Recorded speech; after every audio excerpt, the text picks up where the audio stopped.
उच्चारण में आप लोग कहीं कहीं दिक्कत आती है। तो आज हम बताने जा रहे हैं कि यू का उच्चारण जो है कहाँ किस प्रकार किया जाएगा। ठीक है, देखो यू का उच्चारण एक चीज समझ लो, यू का उच्चारण कहाँ आ होगा और कहाँ यू होगा। या ऊ की मात्रा जान रहे हो ना, तो आ जान ही रहे हो।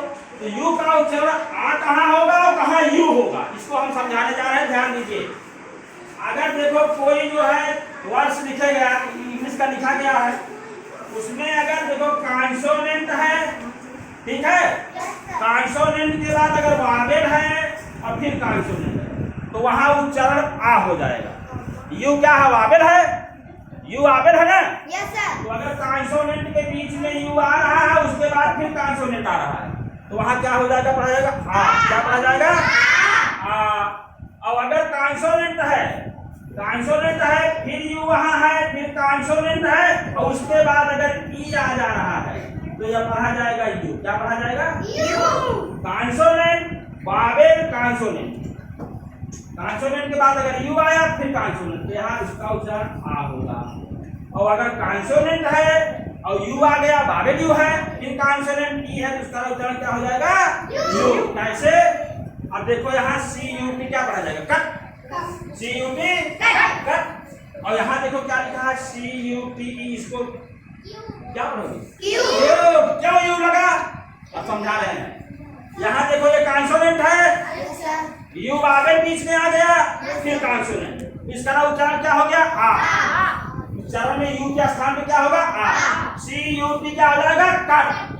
और यहाँ जो है सी यू पी और उसके बाद कॉन्सोनेंट के बाद ई आ गया, तो उच्चारण का यू क्या बताए, यू होगा। तो क्या पढ़ा जाएगा, सी यू टी यू को क्यूट, क्या पढ़ा जाएगा, क्यूट। इसी तरह देखो इसको टी यू यानी क्या पढ़ा जाएगा, ट्यून। क्या पढ़ा जाएगा, ट्यून। ट्यून माने धुन। अब यहाँ से देखो एल यू सी के, अब यहाँ देखो सी के बाद कॉन्सोनेंट के बाद ई नहीं आया, तो आ ही पढ़ा जाएगा।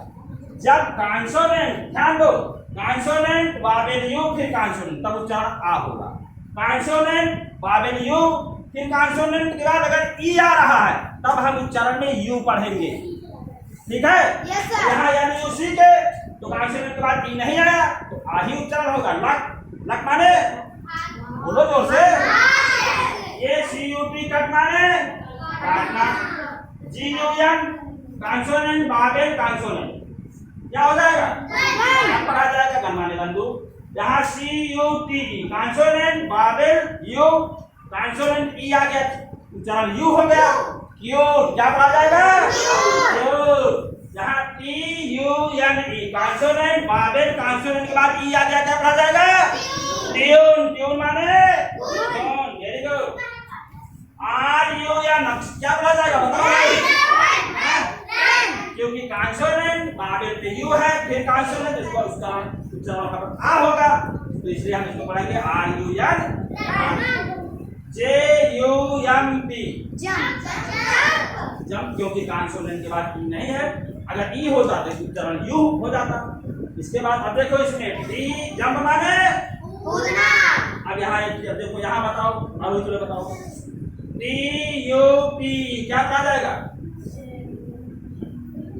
ट्यूब। क्या कहा जाएगा, ट्यूब, क्योंकि कॉन्सोनेंट वावेल, कॉन्सोनेंट के बाद ई आ रहा है, तो उच्चारण में यू की जगह पर यू, उच्चारण यहाँ क्या हो जाएगा, यू होगा ना। तो डी यू पी क्या कहेंगे, ड्यूब। ड्यूब माने झांसा देना या ठगना। तो अब समझ में आ गया, अगर कोई कॉन्सोनेंट है उसके बाद यू है और फिर कॉन्सोनेंट है, उच्चारण यहाँ क्या हो जाएगा, आ। जैसे सी यू पी का। और अगर कॉन्सोनेंट है फिर वावेल यू है, फिर कॉन्सोनेंट, और अगर ई है तो उच्चारण हो जाएगा यहाँ यू। उच्चारण में क्या आएगा, यू।